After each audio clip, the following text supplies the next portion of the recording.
दोस्तों, हिंदुस्तान के राजा महाराजाओं का गुस्सा कितना खतरनाक होता था, ये किसी से भी छुपा हुआ नहीं है।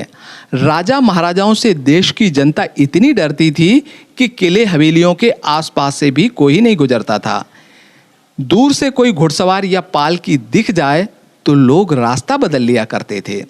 आज़ादी के बाद भी हिंदुस्तान के कई राजा महाराजा खुद को सरकार से भी बड़ा मानते थे, नेताओं की इज्जत नहीं करते थे।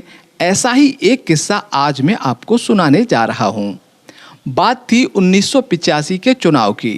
डीग से 7 बार निर्दलीय विधायक रह चुके राजा मानसिंह, जो कि भरतपुर राज परिवार से थे, चुनाव लड़ रहे थे।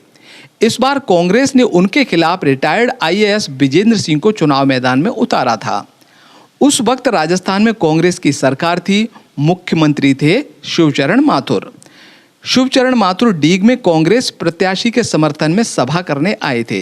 ऐसा कहा जाता है कि 20 फरवरी 1985 को कांग्रेस कार्यकर्ताओं ने राजा मानसिंह के पोस्टर बैनर फाड़ दिए थे। थोड़ी दूरी पर राजा मानसिंह भी सभा कर रहे थे। उनके कार्यकर्ता ने जब उनको यह सूचना दी तो महाराजा का गुस्सा 7वें आसमान पर था। वह तुरंत वहां पहुंचे जहां मुख्यमंत्री की सभा होने वाली थी। उन्होंने अपनी जोंगा जीप से पूरे मंच को तोड़ दिया और पास में ही खड़े हेलीकॉप्टर को भी टक्कर मार के तोड़ दिया।